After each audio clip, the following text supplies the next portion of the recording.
সুপ্রিয় দর্শক, দীর্ঘ 20 বছর পর বরিশাল সফরে গিয়েছেন তারেক রহমান। সেখানে এক বিশাল জনসভায় বর্তমান রাজনৈতিক পরিস্থিতি এবং দেশের ভবিষ্যৎ নিয়ে বেশ গুরুত্বপূর্ণ বক্তব্য রেখেছেন তিনি। বরিশালের সেই জনসভায় তারেক রহমান ঠিক কি বলেছেন, তার বক্তব্যের মূল বিষয়গুলো কি ছিল, চলুন প্রথমে তা আগে দেখে আসি, তারপরে আমি কিছু কথা বলবো ইনশাল্লাহ। প্রিয় ভাই বোনেরা, বর্তমানে বাংলাদেশে এক নতুন জালেমের আবির্ভাব হয়েছে।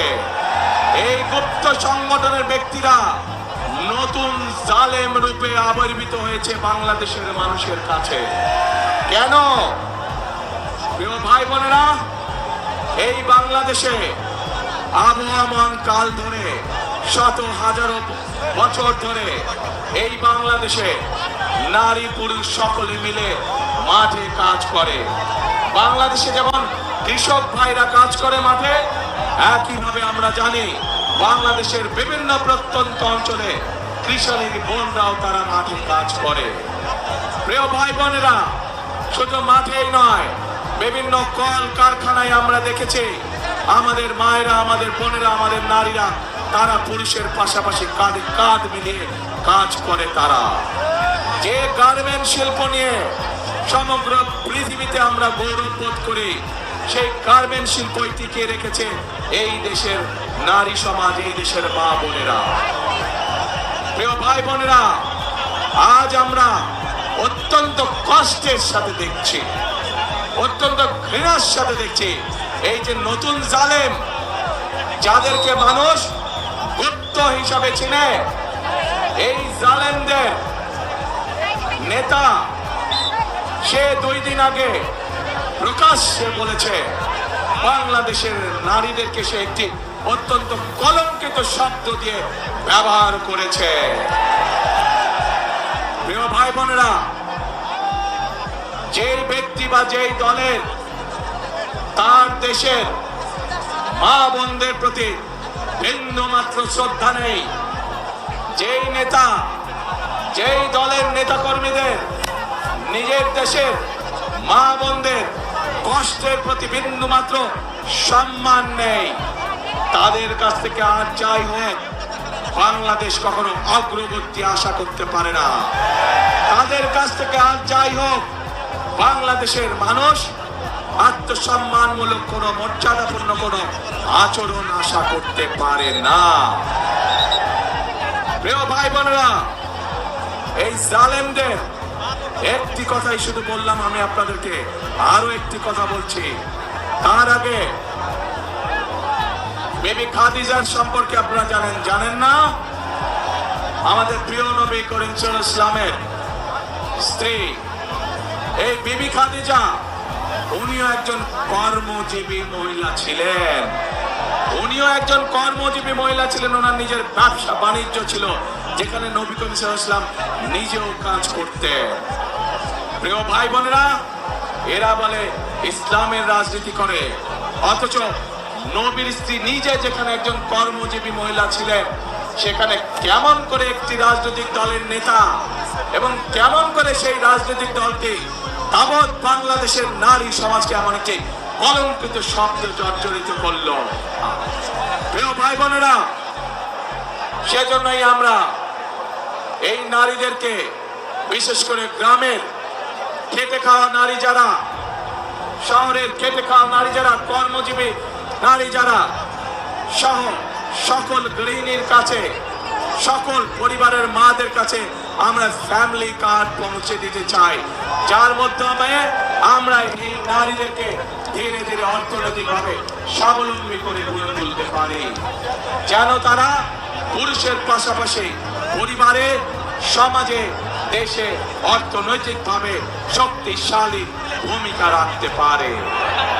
প্রিয় ভাই বোনেরা, আসুন এবার দেখে ওই যে গুপ্ত সংগঠনটির কথা বললাম, যারা বাংলাদেশের নারী সমাজকে অপমানজনক শব্দ ব্যবহার করে।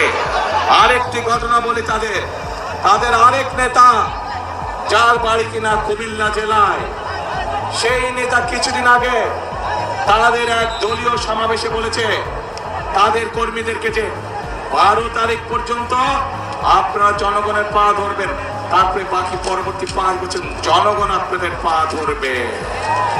প্রিয় ভাই বোনেরা, চিন্তা করুন, এই রকম কথা কে বলতে পারে যে 12 তারিখ পর্যন্ত তাদের নেতা কর্মীরা জনগণের পা ধরবে, তাহলে 12 তারিখের পর থেকে জনগণ তাদের পিছে পিছে ঘুরবে, জনগণ তাদের পা ধরবে।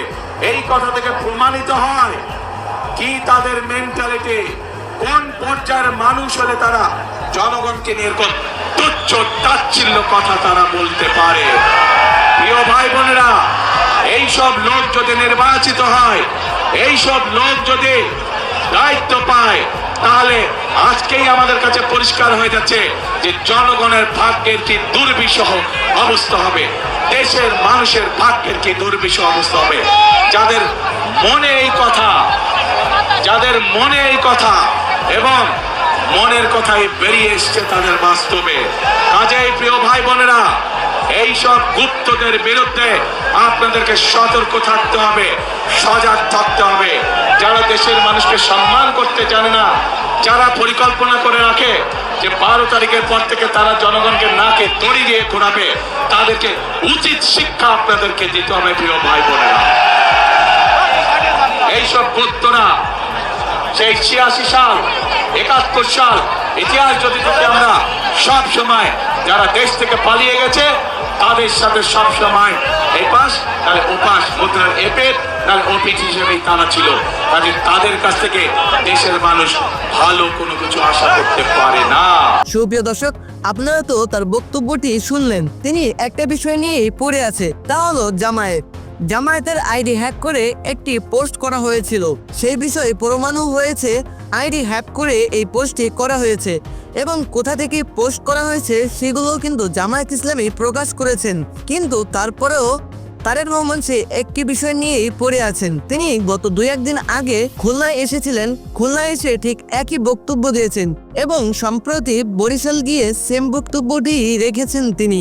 একজন নেতার বক্তব্য হওয়া উচিত কিভাবে দেশের উন্নয়ন করবে, জনগণের উন্নয়ন করবে, এলাকার উন্নয়ন করবে, এই বিষয়ে কথা বলা। কিন্তু তারেক রহমান সেই জামায়াতকে নিয়েই পড়ে আছেন। রাজনীতিতে বিতর্কিত থাকবেই, কিন্তু সেটা সাময়িক সময়ের জন্য। যেমনটা জামায়াত ইসলামীকে আমরা দেখি, জামায়াত ইসলামী বেশিরভাগ সময় কিন্তু মানুষের সাথে পরামর্শ করে বা বক্তব্য দেয় কিভাবে দেশটাকে জনগণের হাতে দেওয়া যায়। কিন্তু তারেক রহমানের বিষয়টা একেবারেই ভিন্ন। তারেক রহমানের বক্তব্যের ভিতরে বলেন কিভাবে খাল খনন করবেন, কিভাবে ফ্যামিলি কার্ড বিতরণ করবেন। কিন্তু তারেক রহমান কখনো বলেন না এই দেশ জনগণের দেশ, জনগণের হাতে তুলে দেবে, জনগণের অধিকারটা বুঝিয়ে দেবে। তিনি এই বক্তব্য বা এই ভাষণ কখনোই তিনি দেন না। সুপ্রিয় দর্শক, আপনারা তো ভিডিওটি দেখলেন এবং তার বক্তব্যটি শুনলেন। আপনার কি মনে হয়? আপনার মতামত অবশ্যই কমেন্ট বক্সে জানাবেন। আজকের মতো এখানেই বিদায় নিচ্ছি। আল্লাহ হাফেজ। আসসালামু আলাইকুম ওয়া রাহমাতুল্লাহ।